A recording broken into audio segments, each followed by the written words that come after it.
ত্রিফলা বাতিস্তম্ভের বরাত দেওয়ায় অনিয়মের অভিযোগ তুলে দীর্ঘদিন ধরেই কলকাতা পুরসভাকে আক্রমণ করে আসছে সিপিএম এবং কংগ্রেস। তাদের অভিযোগ, টেন্ডার না ডেকে নিয়ম বহির্ভূতভাবে কয়েক কোটি টাকার ত্রিফলা বাতিস্তম্ভের বরাত দিয়েছে পুরসভা।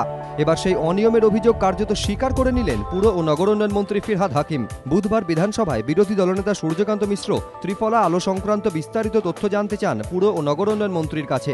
উত্তরে মন্ত্রী বলেন, একটি ত্রিফলা বাতিস্তম্ভ পিছু খরচ পড়ে 17,690 টাকা। ত্রিফলা আলো লাগানোর জন্য কলকাতা পুরসভা মোট 24 কোটি 68 লক্ষ টাকা ব্যয় করেছে।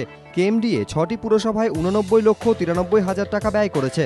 রাজ্যের নগর উন্নয়ন এজেন্সি এবং পৌর কারিগরি অধিকার 45টি পুরসভায় ত্রিফলা আলো লাগাতে 14 কোটি 71 লক্ষ টাকা ব্যয় করেছে। সল্টলেক পুরসভা 2 কোটি 96 লক্ষ টাকা ত্রিফলা আলো লাগাতে ব্যয় করেছে। নবদিগন্তের খরচ হয়েছে 6 কোটি 12,000 টাকা। এরপরই পুর ও নগর উন্নয়ন মন্ত্রী বলেন, অন্য সব পুরসভা টেন্ডার ডেকে কাজ করেছে, কিন্তু কলকাতা পুরসভা টেন্ডার ডাকেনি। তখনই সূর্যকান্ত মিশ্র পাল্টা প্রশ্ন করেন, কলকাতা পুরসভার বিরুদ্ধে তদন্ত হবে কি?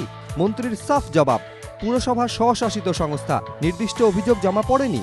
বিরোধী দলনেতাকে কটাক্ষ করে ফিরহাদ হাকিম বলেন, মন্ত্রী থেকে বিধায়ক হয়েছেন, এবার বিধায়ক থেকে কাউন্সিলর হয়ে পুরসভায় গিয়ে তদন্তের দাবি করুন। এরপরই বিরোধী দলনেতা উঠে দাঁড়িয়ে মন্তব্যের জন্য ক্ষোভ প্রকাশ করেন। তখন স্পিকার বিমান বন্দ্যোপাধ্যায় মন্ত্রীকে বলেন, এমন কিছু বলবেন না যাতে কোনো সদস্য মর্মাহত হন। বিধানসভা অধিবেশনের পরে দিন সাংবাদিক বৈঠকেও ত্রিফলা বাতিস্তম্ভ বরাত দেওয়ার ঘটনায় পূর্ণাঙ্গ তদন্তের দাবি করেন বিরোধী দলনেতা। কলকাতা কর্পোরেশন এলাকায় ধরুন বাতি পিছু লেগেছে 17,690 টাকা, যেগুলো অভিযোগ ইতিমধ্যে এসছে, যে কেউ ইলেকট্রোকিউটেড হয়ে যেতে পারে। এটা নিয়ে একটা সর্বাঙ্গীন তদন্ত হওয়া দরকার। ত্রিফলা আলোয় অনিয়মের অভিযোগে সিপিএম যেখানে বিচার বিভাগীয় তদন্তের দাবি করছে, সেখানে এক ধাপ এগিয়ে সিবিআই তদন্তের দাবি জানিয়েছে কংগ্রেস। পাশাপাশি আন্দোলনে নামছে তারা। পক্ষ থেকে কালকে কর্পোরেশনের সামনে তারা বিক্ষোভ সমাবেশ করছেন। সারা কলকাতায় এবারে ঘিজিঘিজি করে একদম সমস্ত সারা কলকাতায় এই যে ত্রিফলা লাগানো হলো, এটা কি স্বার্থে লাগানো হলো এবং নাগরিকদের যে সেটা কি সুবিধা হচ্ছে সেটা আমার ঠিক জানা নেই।